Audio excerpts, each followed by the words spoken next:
Cain, if I can just first of all introduce you to the inquiry then, please. You are Christopher Cain, is that correct? You are a Director of Northpoint Aviation Services Limited, which is a consultancy specialising in strategic policy and commercial advice to the aviation, travel and tourism sectors, is that right? You hold a Bachelor of Arts Honours and a Master of Arts in Geography from Pembroke College, Oxford University, is that correct? And you have a Masters of Philosophy in Town and Country Planning from the University of Newcastle upon Tyne. You are a member of the Institute of Economic Development, the Royal Geographical Society and the Air Transport Research Society, is that right? And the evidence that you have prepared and provide for this appeal is true, and you confirm that the opinions expressed in it are your true opinions, is that right? Well, Mr. Cain, what I'm going to ask you to do, please, I'm going to ask you to take out your summary proof of evidence, and can I just make sure that you've got your microphone on so that everybody can hear what you're saying? Does... Ah, right, that's better, yeah. Can everyone hear, Mr. Cain? Because I'm aware that you're facing me rather than you. Are you having difficulty hearing him? He's okay with his We were. Okay. If you have your microphone on, Mr. Cain, Yes, that's fine. you should be okay. Okay, sure. Okay. Right. Sorry to interrupt. Mr. Cain, you've got your microphone on now, which means some may be quite pleased about, but what I suggest is that when you're speaking, you can press the button, and when I'm speaking, I'll press the button, and hopefully everybody can hear what everyone's saying. It's my turn to press the button. So, Mr. Cain, can I ask you please to take out your summary proof of evidence, and I'm going to ask you, because there are members of the public here, so it's important that everybody understands what's being said and what you're saying, can I ask you please to read from paragraph 1.2 of your summary? Microphone on. I'm a transport and economic planner who's specialised in aviation since 1998, at which time I joined the Airports Policy Division of the Department for Transport as Head of Airports Policy.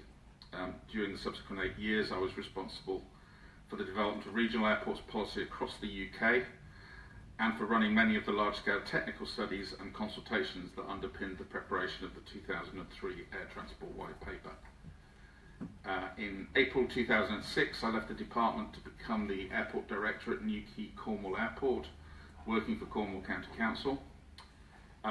My job was to transform what was a large, underused ex-RAF airfield, not unlike Manston is now, into a fledgling, fully licensed civilian airport, and to begin developing its commercial profile within the industry. I was engaged between 2011 and 2013 by Infratil, the then owners of Manston, in a consultancy capacity to prepare representations to the Airports Commission or the Davies Commission on its strategic long-term potential. This means that I'm familiar with the passenger and freight markets and the prospects for the airport, and I'm confident that River Oaks' proposals will succeed where others have previously not. Crucially, this is because River Oaks' proposals depart from the previous unsuccessful business models for the airport by placing an explicit emphasis on the need for a diversified range of activities underpinned by a state-of-the-art cargo operation to drive the airport's future revenues, rather than relying as hitherto principally on passenger services. By 2011, having suffered the travails of acquiring Manston and Prestwick just before the economic downturn in 2008, Infratil did not have the commitment or the resources to make large-scale investments in Manston that its status as a potentially important UK infrastructure asset merited.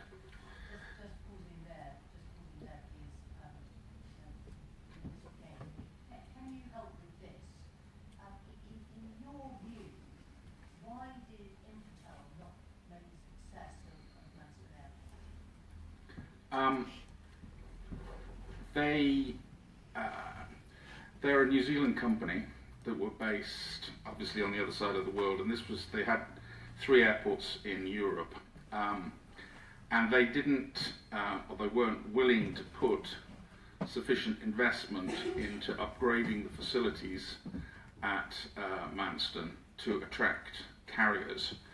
There was a bit of a hangover from the EUJet experience when they first bought the airport, and then by 2008, only 3 years later, we went straight into a full recession. And during the recessionary period, small airports suffered in terms of traffic, at being able to attract traffic more than the larger airports did. I think it's fair to say that when they could not find an immediate recipe without major investment, they took the view, or at least their shareholders took the view, that this was an investment on the other side of the globe that was costing them money, and their shareholders decided that they could spend that money elsewhere. So they never really made the investments necessary. They were insufficient, or there were minimal investments to make to bring the full potential of the airport to the fore. I think those are the main reasons. And by 2013, when they sold it, and indeed a couple of years before that, they had decided that they were going to look for an exit as rapidly as possible, and the market at that time for acquiring small airports from an investment point of view had taken a big dive. So whereas they'd been popular in the 2000s, by 2009, 2010, nobody was buying small airports. Why was that? That particular time, 2009? It was post-recession. The level of traffic had declined, particularly in smaller airports. Similarly, in fact, right the way across the piece, but most particularly in smaller airports, they suffered greatest. And I think just the uncertainty of the market, it made it difficult to attract investment, and there were other opportunities for Infratil elsewhere. I mean, most of their portfolio is based in Australasia, and obviously it was taking a lot of management time.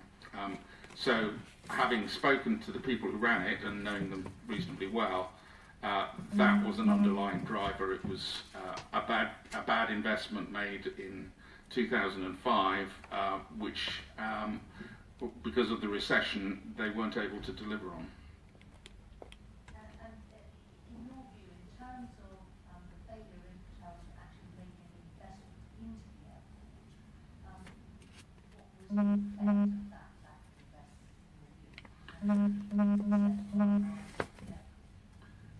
It meant that the facilities that were needed, and there was only one aircraft stand, there was some investment into the cargo shed and one or two facilities for equestrian operations. But the level of investment that would be needed to attract significant carriers was simply not sufficient, and it didn't give people confidence. We also have to understand at that time, the infrastructure funds had started to move away from investing in these kind of airport facilities. It was more difficult to get debt because of the recessionary period. So the ability to attract new operators was at its most difficult in that period. Can I just have your help with this?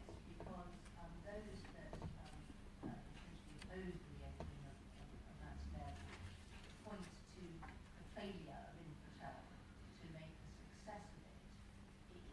In your view, are there reasons why Infratil failed to make a success of it, and do those reasons still pertain now and into the future?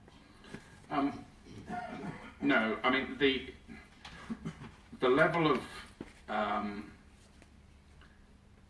investment they made in management resource time into attracting cargo was insufficient. They spent a lot of time trying to attract passenger airlines, and with one or two successes, the KLM route did attract 30,000 to 40,000 passengers, and that basically meant that the opportunities were not being fully sought out, and the level of investment that you need to make in terms of discounts up front to operators and in terms of enhanced facilities were not there. So I think with the kind of investment that River Oak are planning to make, which is very substantial, to create the right kind of platform where major airlines, cargo airlines, and indeed one or two passenger airlines can see that there is significant investment being made into the site, will give them confidence that there is a long-term opportunity, and that's one of the biggest differences. And is that biggest difference that you identify, can that be contrasted with Infratrail and the previous owners, Williams, in that respect? Yes, I think that level of investment of the kind that we're talking about, which is Mr. Varell will talk about in more detail, is many times the kind of investment that was made. Both owners effectively were running it as minimal cost that they could, and the aim was to minimise the level of capital investment until they could get some sort of return, when actually to generate the kind of levels of activity that are needed actually does require significant investment, as I found both working in an airport that is similar to this and you see across the small airport sector.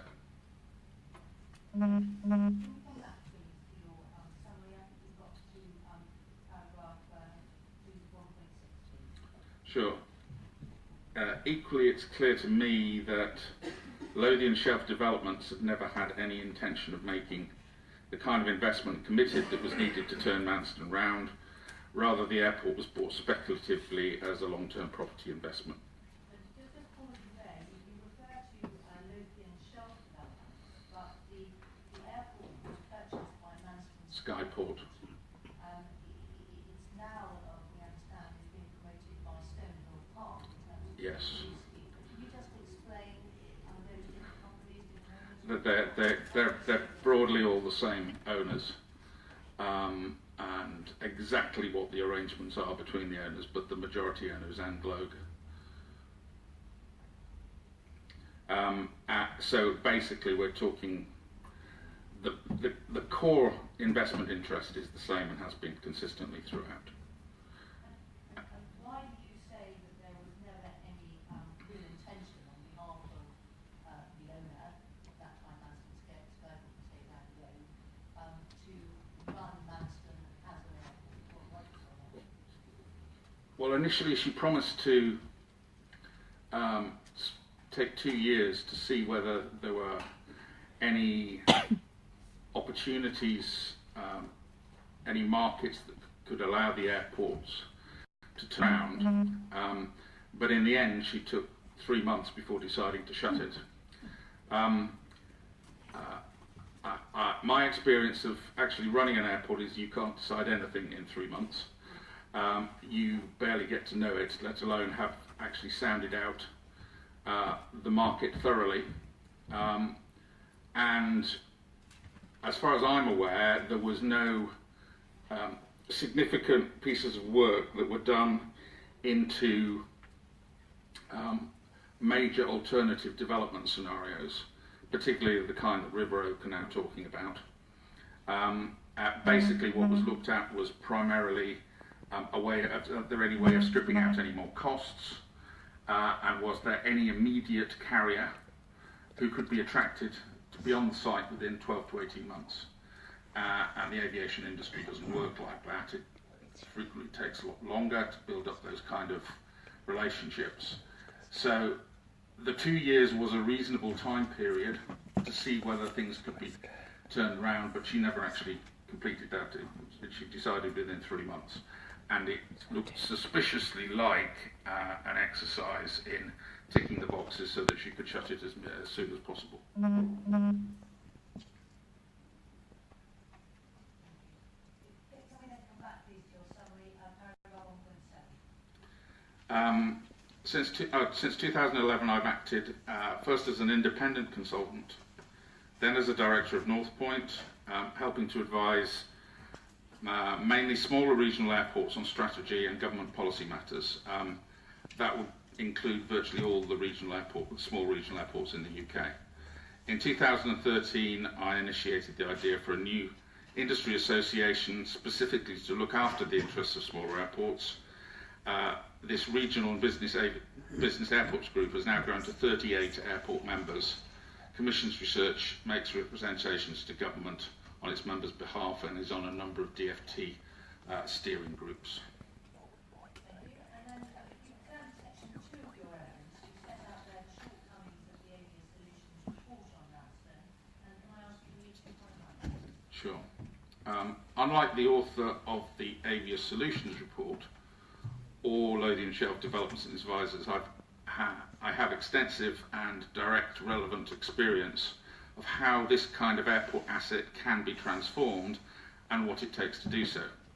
I can point to and interpolate lessons to be learned from other benchmark airports which share the same mixed activity business model of the kind River Oak are proposing to implement at Manston. They include Alliance Fort Worth in Texas, Hamilton Airport in Ontario, Shannon in Ireland, Bergamo in Italy, Liège in Belgium, and Leipzig in Germany. It also means that the passenger-focused business model set out in the Aviation Solutions report, which Thanet District Council have chosen to rely upon to validate a new policy stance in relation to the airport, i.e. that there is no evidence of a commercial future for an airport operation at Manston, is at best misguided and at worst deliberate misrepresentation of River Oak's plans. Just two questions there. You make reference to Alliance Fort Worth. Does one of the directors of River Oak have experience in respect to that particular airport? Yes. River Oak were responsible for some refinancing of Alliance Fort Worth in Texas, and therefore will have needed to understand the business model of the airport and gone through a detailed due diligence process.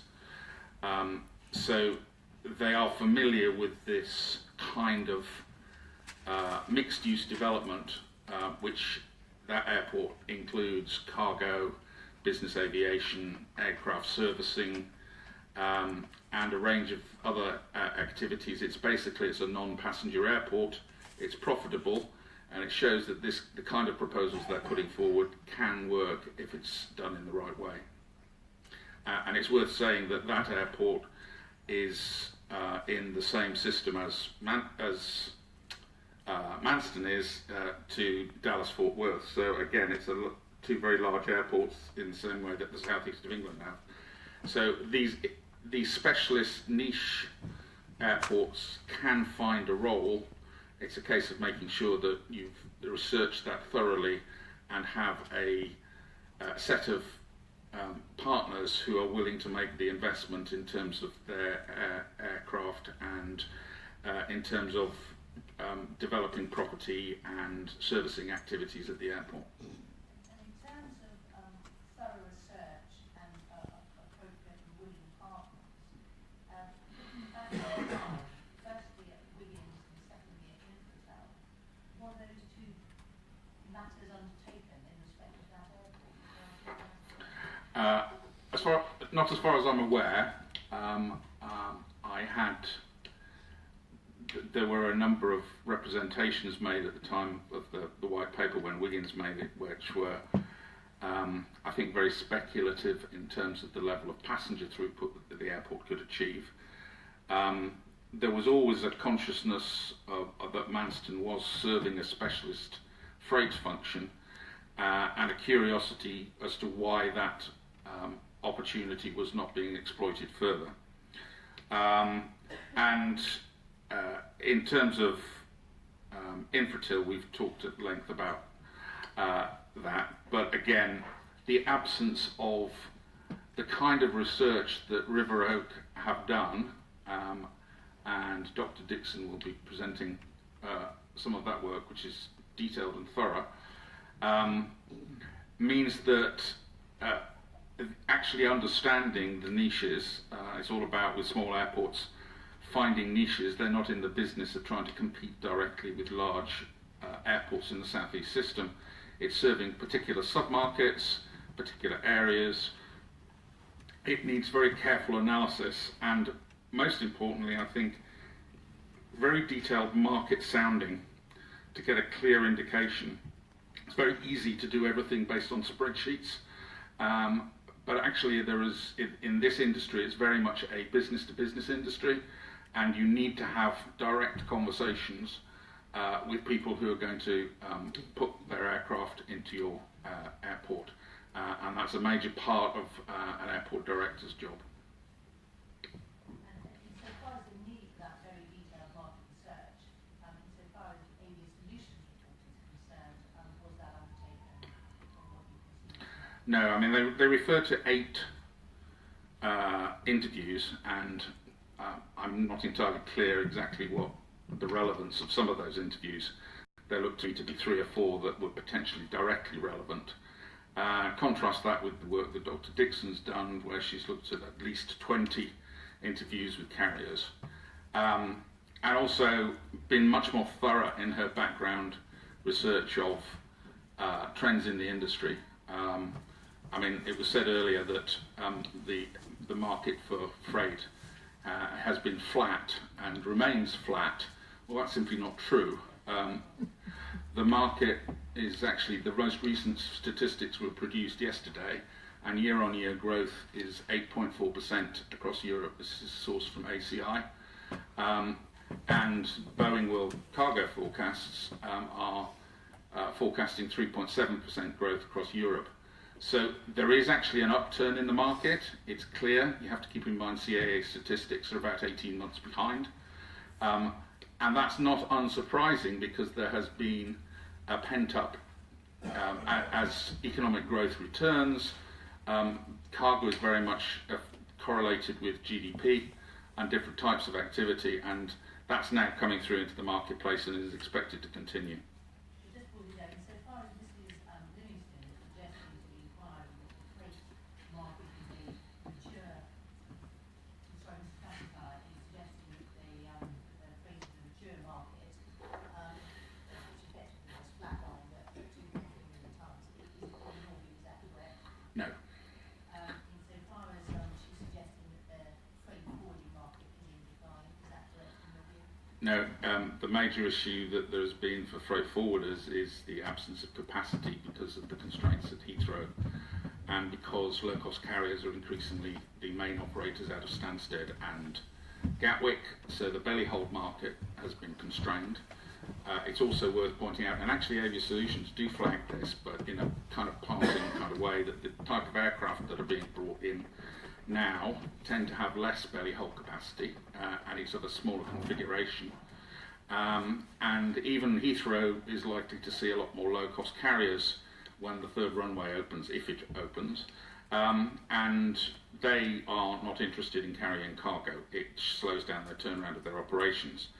So actually what we're likely to see is growth in belly hold on long-haul aircraft going to 120 different destinations, but we're probably also likely to see increased in dedicated freighter operations, taking particular types of freight, perishables, large pieces of equipment, and that activity which we saw in the 2000s when there was a very strong electronics sector in the UK, that can grow extremely rapidly depending on the kind of things that happen in the economy. So there are a number of other factors which we also need to keep in mind, and particularly one of those is the amount of freight that is being trucked out of the UK to fly out of airports on the continent. And that looks like there are very substantial volumes. Only a couple of days ago we had confirmation from one of the freight forwarders that they are putting an average of 17 trucks a day through the Channel ports to go to airports in other parts of the EU, and that's just one forwarder, and there awful lot of them, and that fits with the evidence that both TfL and York Aviation came up with, that there is very substantial volumes being trucked across. First of all, that's not economically efficient either for the site or for the country, and secondly, that is going to become much more difficult prospectively in 2019 if there are new border controls imposed and more new border costs for going across, which is going to make it more of an opportunity for cargo airlines to be interested in using somewhere like Manston, where they can fly in and deliver freight directly. Thank you. And then coming back to 2.1, you said that the Avia solution report was misguided in understanding what the plans were for Manston Airport. Why do you say that? Because I understand, I wasn't present, but there was a meeting which they were offered a confidential look at plans, and they didn't accept that, and basically all they had was an hour or hour and a half's meeting, which is, in my view, if I was doing this work, when there is such an important proponent of an alternative outcome for the airport, that analysis should have been done in far greater depth. It suggests they didn't actually want to hear what Riverhope had to say, because it didn't fit with their own preconceptions, and I think they missed a major opportunity. The fact that they also didn't look or understand whether this kind of business model has worked anywhere else, the kind of airports that I've talked about, and virtually all of those airports are profitable. So this kind of business model can work, and that was a major failing in the report that Avia composed. Coming back then to your summary, you said 2.2 that your evidence essentially is to proceed with the Avia solutions report. Yes. In 2.3, wouldn't it take up time really on passenger forecasts? No.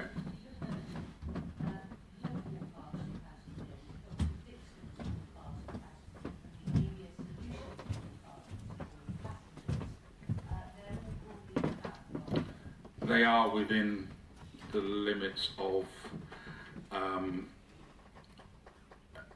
that you can the levels of accuracy that can be achieved by forecasts looking 15 to 20 years ahead. They're within the limits of deviation. They're broadly comparable and sensible.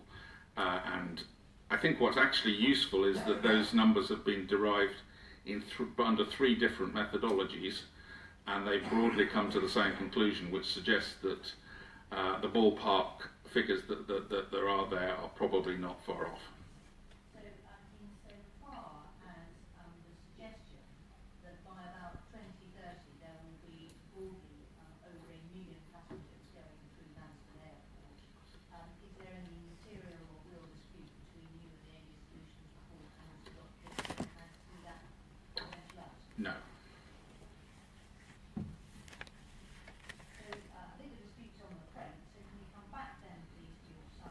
Yeah.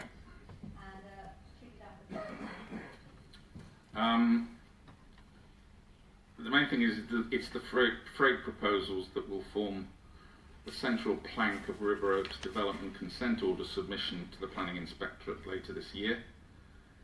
Those proposals are consistent with York Aviation's report for the Freight Transport Association, of which many of the freight forwarders are members, and Transport for London in 2013, the Department for Transport's 2009 predictions of increased cross-channel displacement of air cargo, which is very much the evidence that we've been picking up from the market, and Dr. Dixon's very detailed bottom-up analysis of the cargo market in her separate evidence. The latter, which includes undertaking interviews with 24 industry experts, including representatives from DHL and FedEx, and I have significant concerns that by comparison the much smaller number of somewhat eclectic and self-selected mix of experts, in fact it appears that the guy who wrote the report interviewed one of his own colleagues, that Avia's report relies upon does not offer any equivalency in terms of robustness and credible evidence to the kind of thing that Dr. Dixon has produced. And if we then go over the page in your summary, you tell us that 2.5, essentially there are 3 core factors that Aviation Solutions provider failed to recognise or explain with clarity, and you go on to deal with those. And the first is freight projections. Yeah. And can I just have your help on this, please? Can you put this in paragraph 2.6? Aviation Solutions freight projections do not envisage the requirement for material additional freight capacity across the southeast until after 2040. Despite the evidence of current trends in the IATA cargo chart book, and that's provided in my main proof of evidence, that a range of between 3% and 6% over the last 12 to 18 months in the European freight markets. Avia has used a 1% to 1.5% annual growth rate in its forward market analysis. This is in stark contrast to publicly available literature on the cargo market, including most especially the renowned and widely used industry used Boeing World Air Cargo forecast, which suggests a CAGR of 3.7 moving forward over the next 20 years. Since Avia also argue that the bellies of passenger aircraft stand empty, waiting to meet any additional demand that may come forward, the absence of any coherent explanation for such a conservative forecast is significant. And just pausing there, you tell us that Avia, in terms of projecting growth, would use 1% to 1.5%. What is the level of growth that you think is appropriate to apply to any forecasting? Over the longer term, 3.7%. Over the shorter term, it would be. It depends on the extent when a new facility like a reopened Manston picks up, that you're able to get carriers to move, and where we think there will be an initial group of carriers who will be willing to move straight away, and then as the facility matures and people can see that it operates efficiently, they will be attracted, and the rate of substitution of transfer will increase, and also the opportunity to claw back from the European market will increase. And of course, Avia didn't take into account at all the fact that all the level of trucked traffic going to Europe. So, so far as the growth rate being applied by Aviation Solutions, was it an appropriate growth rate? No, I think it was a historical one based on a period where the industry did flatline, but it doesn't mean the industry is going to flatline like that forever. And as the recent growth trends demonstrate, it's beginning to grow again. And that rate of growth is likely to be, as I said, the recent year-on-year was 8.4% across Europe. So that's the growth rate. Now, the other matter that I'd like your help with is actually the freight projections, the tonnage freight projections that you produce. And Yeah. I ask you to take out your main proof of evidence, please, and going that to your appendix A, and if you can turn that to your page 2.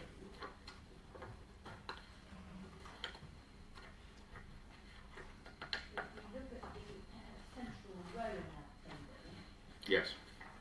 we can see that that gives projected freight movement, freight tonnage between 2020, 2030 and 2040. Sorry, can I stop you, Ms. I'm just trying to find out where you are on the main proof. It's the main It's right at the back. It's appendix A, which is right at the back of the contains evidence. And it's the What's last. the page number? 25. Yes, so it starts at 23 and it goes on to 25.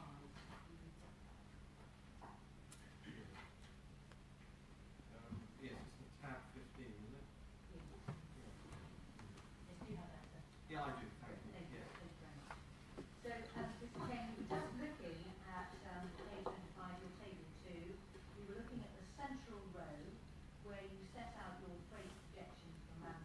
Yes. for 2020, 2030, 2040. Yes. And if we look at your projections for 2030, your projections are 230,000 tonnes. That's right. And if we compare that to Dr. Dixon's projections, we can we can maybe turn that up, please. We can take out Dr. Dixon's evidence and turn in her evidence to her appendix, or her report, please. Slide 20.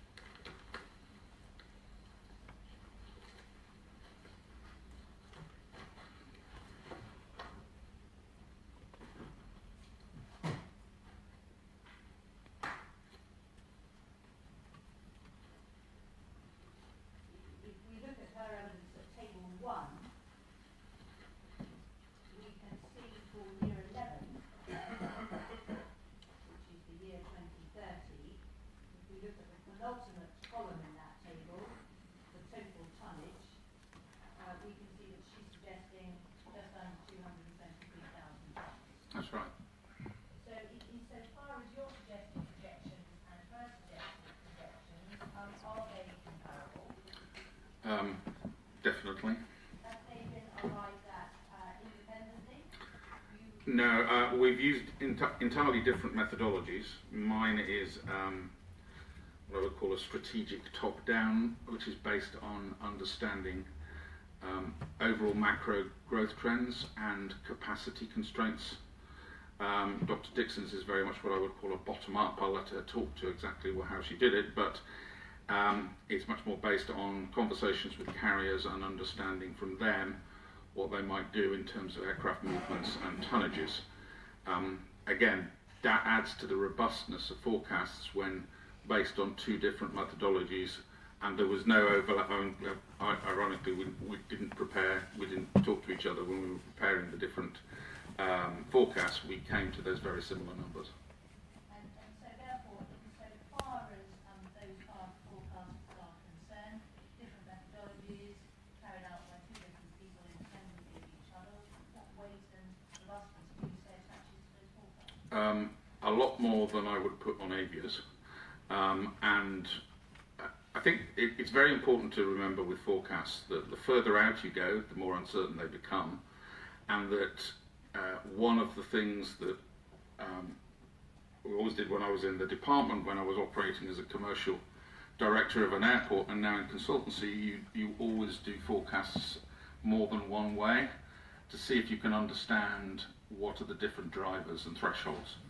And this particular analysis, I think, stands up very well to that scrutiny. And if we can then take out the Avia Solutions report, which is CB 14.2. Yeah.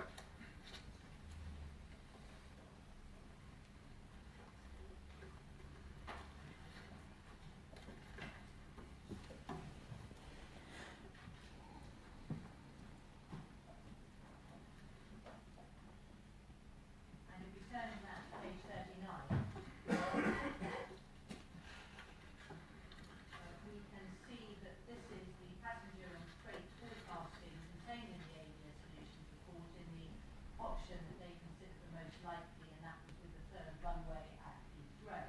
Yes. Sorry for interrupting Yes. again, Mr. Alderby. We're looking at the Aviation Solutions Report. final report, That's correct, sir. September 2016. That's correct, sir. What page are we on then? Page 39. 39.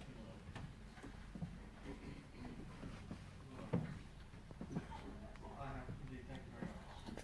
And we're just looking at page 39, Mr. Cain, at section 7.3, and this is the scenario with a third runway at Heathrow. Yeah. And we can see for the year 2030, 30,000 tonnes. 30,000 tonnes. And that then has to be contrasted with yours and Dr. Dixon's, forecasting in the region of about 220,000, 230,000 tonnes. That, even in the forecasting environment, that looks significant. I think what Avia have done is they simply run forward the level of throughput that the airport used to have, and they have assumed that no additional traffic would be attracted. And I think that's a completely, there is no basis, there's no validation of that as to why that would continue to happen. And that demonstrates to me that had they spoken to some of the key operators in the industry, they would understand better some of the market pressures that exist, for example, on night slots at Stansted, and in terms of freighter slots at Heathrow, and also in terms of freighter slots at Luton. And it would be very clear to them over the period that we're talking about here, certainly over the next 5 years, and certainly over the next 10 years, there are actually a substantial number of movements that could usefully be transferred out of those airports. It would free the slots up for passenger aircraft, which are much more valuable, without damaging their businesses. In fact, the cargo sheds at those, certainly the cargo sheds at Luton, are needed for future development, and therefore, to me, if they express this as a possibility that this could happen, then I would understand it. But they don't even seem to have accepted that as a possible scenario, and I think that undermines the credibility of the report.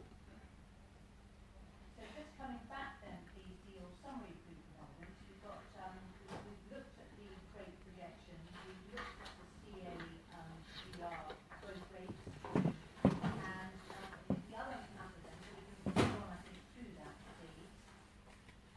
We then come on to the final, the third factor that you are concerned with in respect of the Aviation Solutions report, and that's their approach to the availability of substitutable belly hold capacity. Yes. And essentially the approach that Aviation Solutions take is they look at the belly hold capacity in aircraft going into Heathrow, they look at the amount of tonnage that they consider is likely to be generated, and they say, well, there's sufficient belly hold capacity to take the tonnage, and therefore there's no need for additional capacity. But that's in essence what they do. That's right, yeah. And you deal with that point at 2.17 of your summary. So can I just ask you to read that, please? Page 7 of your summary. Yes. Paragraph 2.17. The final aspects of Avia's report that I disagree with is that Avia asserts that there remains plenty of spare capacity available in the belly hold of aircraft leaving Heathrow, and that is on offer at substantially cheaper rates than can be offered by the owners of freighter capacity at East Midlands or Stansted. The claim is that because most of the aircraft's operating costs are covered by passenger payloads, then belly hold rates per tonne are lower than rates for freighters, which are consequently priced out of the market. When the third runway is open, supply will increase further, providing sufficient capacity to meet the UK's needs for the foreseeable future, i.e. until 2040. However, Avia adduced no evidence on the comparative charging rates between belly hold and freighter carriers, and I remain sceptical, therefore, that this is a material factor determining the allocation of consignments to different types of freight aircraft.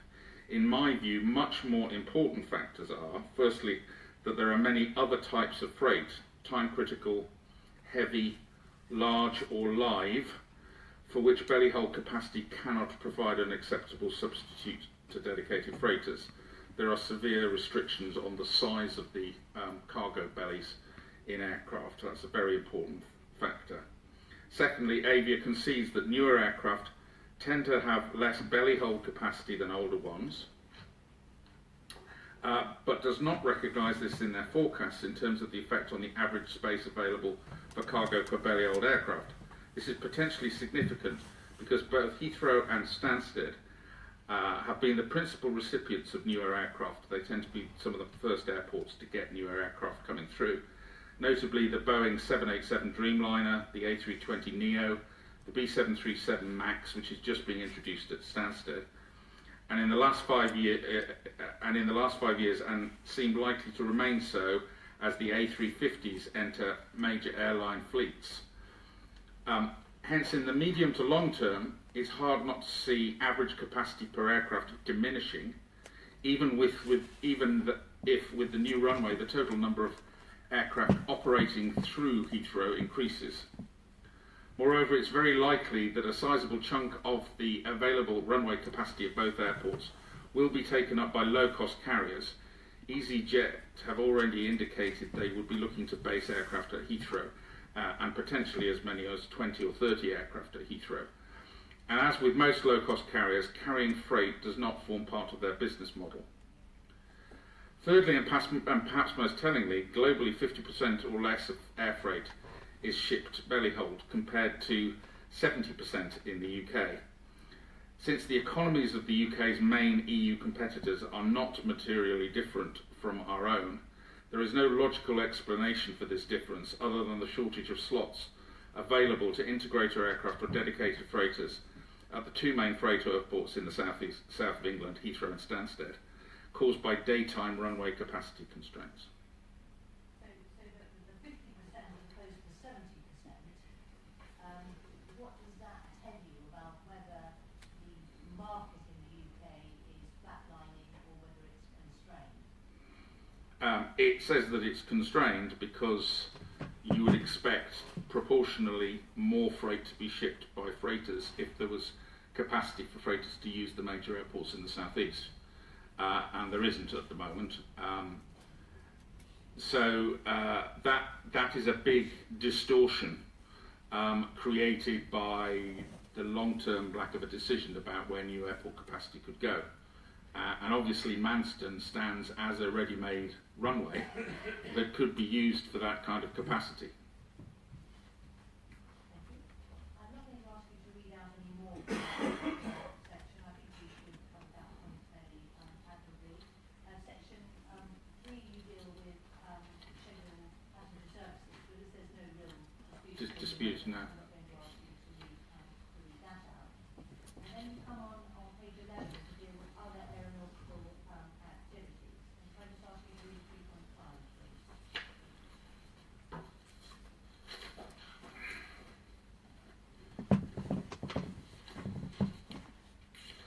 General aviation covers a multitude of activities from diversions and flight testing, training of commercial aircraft to military and emergency service use, aid flights, business aviation. Can I just interrupt? Sorry. You said 3.5. I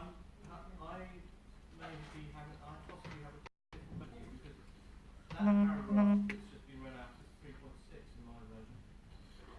General aviation covers a multitude of activities. Yes, if you've got the, you are looking at the summary rather than the main course, then are you? Maybe I look at the main group, am I? Yes, I think. There you go. Yes. Alright. Back to the summary, sorry. Mr. Show's reading it. So we're paragraph 3 point... Yes, given the other aeronautical Yeah, activities. okay. 3.5. I think it was because you referred me to the other one. It is, Yes. No. No, not at all, no. So I'll just start again. General aviation covers a multitude of activities from diversions and flight testing stroke training of commercial aircraft to military and emergency service use, aid flights, business aviation, including offshore servicing, both of oil fields but also increasingly of wind turbine fields, pilot training, private light aircraft flying. All of these activities are gradually being pushed down the airport hierarchy in the southeast as the busier and more London-centric airports fill up with commercial passengers and business aviation flights. General aviation will ultimately need to find a safe home somewhere, and Manston can provide that. I think one of the things that was very noticeable in the Avia report was they dismissed the significance of this in terms of commercial value.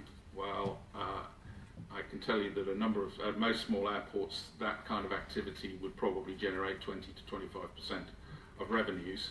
So to have waved their hand in the way that they did in their report was really not very professional or appropriate.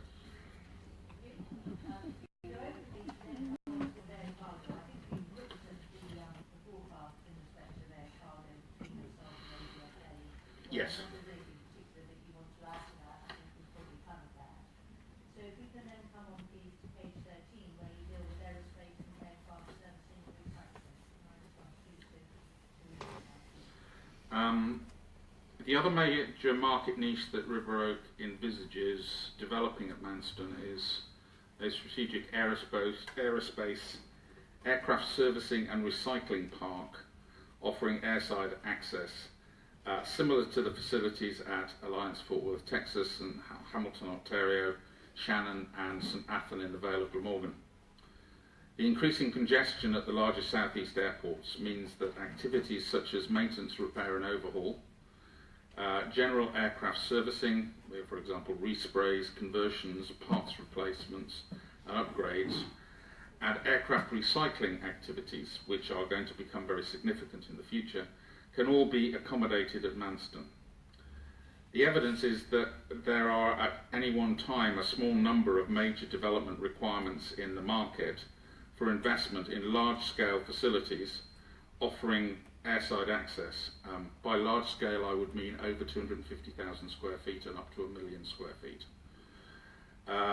This has certainly been the case over the last 2 to 3 years when Boeing, Gulfstream, Embraer and Bombardier are all known to have been looking to establish new servicing centres in Europe. Monarch also needed to relocate their MRO operation from Luton so that the site could be redeveloped for other purposes, and KLM have expanded their operation at Norwich substantially with a new 150,000 square foot building. There has been material airspace industry demand for UAV friendly airports, both for construction and testing, at Newquay, Aberporth and Campbelltown. Those are all good examples of that. A number of companies are known to be considering investing in spaceport facilities, with Llanbedr, Prestwick and Newquay in the UK known to be locations favoured by the UK Space Agency and the CAA. And there are consortium exploring the scope for developing large-scale specialised and high-tech orientated aircraft recycling centres, as the number of aircraft coming out of service and requiring dismantling is likely to rise to up to 400 per year in Europe over the next 10 years. Manston is one of the relatively small number of locations in the UK where an aircraft recycling centre on this scale, taking over 100 aircraft a year, could be accommodated. River Oak are in contact with potential partners for this kind of facility, and I have little doubt that Manston will be in a strong position to attract this kind of activity, generating substantial rental income from the airport and skilled jobs for the regional economy. Just before we return to your conclusions, I'd just like your help with this. Just trying to draw all the strands together, Mr. Cain. The 30,000 tonnage forecast by Aviation to 2045, is that in your view an appropriate level of tonnage to be basing a forward forecast? No, it's substantially too small. The CAGR rate that they used, was that an appropriate rate or was it an under or overestimate? It was an underestimate based on historic rates which are now out of date. Insofar as the approach to belly hold capacity and that all the freight could go in the belly hold of the aeroplane using Heathrow, again, in your view, is that an appropriate approach? No, there's very confused reasoning and suggests they haven't actually spoken to the industry in any depth to understand exactly whether that capacity is directly substitutable for the kind of things that are carried on freighters, which actually it isn't. The level of investment that is being proposed by River Oak and Manston Airport, was that taken into account? They assumed, I think, £77 million worth of expenditure. River Oak's plans are for up to £300 million of expenditure. And in discounting other aviation activities and servicing, overhaul and recycling, were they right to do so? No, and the logic was very obtuse. It's because it's anywhere else, therefore Manston won't get it. Well, it's equally possible that Manston could make a very attractive offer and attract a number of these kinds of activities, any one of which would be a major job creator in the area, and if you've got one you tend to attract more than one.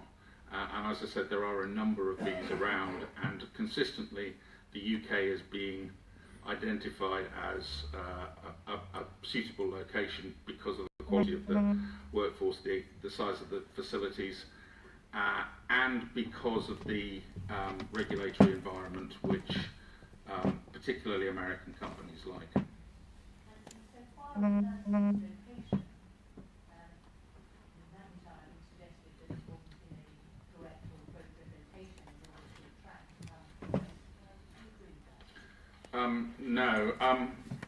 The key thing for freight operators is trucking times to their end destinations, the distribution centres, and from Manston you can get right the way around the M25, down the M4 corridor, down the M3 corridor in 3 to 3.5 hours. So it's going to be able to serve a very substantial chunk of the southeast in a way that East Midlands can't in the same timescales, but Stansted can. But what we're saying is that the level of slots that are available at Stansted rather, is going to diminish as Ryanair and EasyJet and Jet2 increase the level of utilisation of the remaining slots, and freighter traffic gets pushed out of the airport because it's more valuable to the airport operator to have aircraft flying with passengers than it is to have aircraft with freight.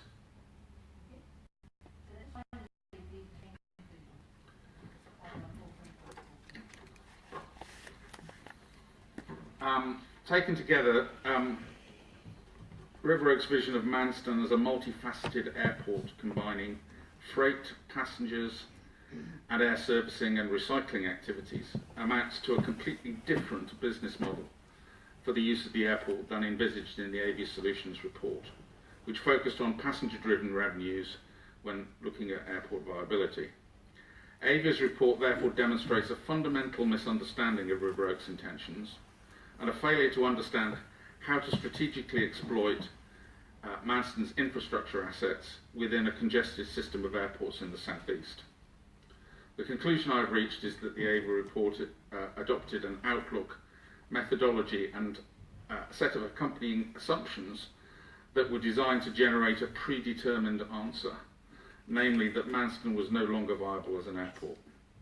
I've focused my proof of evidence on Aviation Solutions work, as this appears to be being relied upon by Thanet District Council in its decision making, and yet does not stand up to close scrutiny.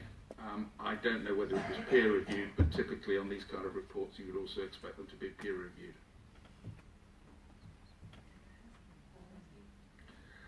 It's for these reasons that I remain convinced that, given the right activity and therefore revenue mix that does not depend materially on passenger volumes as in the past, an investor with the resources to take the long-term view of the airport as an investment and not expect an immediate positive return, the consolidation of key partnerships with carriers, both passenger and freight carriers, and other important stakeholders, such as those River Oak have been assiduous in discussing their plans with, and the successful progress of a DCO and associated CPO, Manston can successfully be developed as a mixed-use airport, underpinned by a significant and much-needed cargo operation, in order to become important and complementary infrastructure asset within the wider Southeast Airport system that will contribute to local, regional and national economy.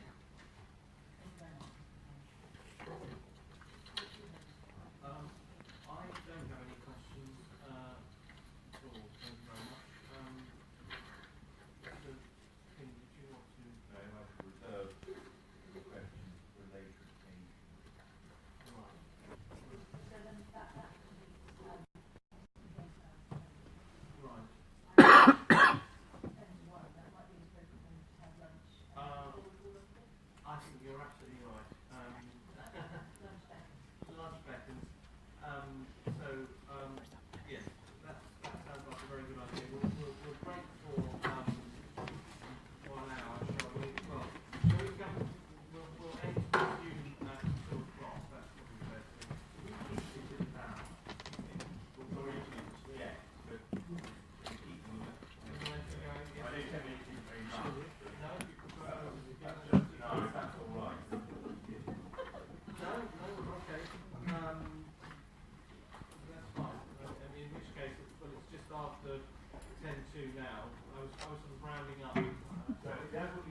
That's fine.